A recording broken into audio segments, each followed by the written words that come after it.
Guys আমি এখানে খাবার কোনো ভিডিও করতে পারি ফোনটা বন্ধ করো। দেখো তোমরা শাক ভাজা আজকে খাওয়ার সময় হয়তো তোমার ভিডিও করেছিলাম বলে বিঘাত ছিল নাকি কি বিষয়ে ভিডিও করেছিল আমি জানি না। তোমাকে আমি খাবার বিষয়ে ভিডিও করতে বারণ করলাম, খাওয়ার বিষয়ে আমি কোনো ভিডিও করার কথা কিছু বলিনি তোমাকে। আমি তোমাকে অন্য বিষয়ে একটা বলছিলাম এটা ভিডিও করবো, আমি খাবার বিষয়ে কোনো কথা বলিনি। তুমি ফোনটা এখন বন্ধ করো। দেখো গাইস তোমরা লাইভ দেখতে পাচ্ছ, দেখো আমাকে খেতে নতুন পাবে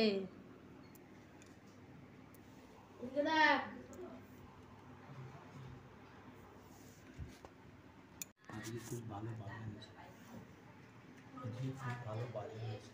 বাজার করেছো কি বার আজকে কিসে বাজার কিসে বাজার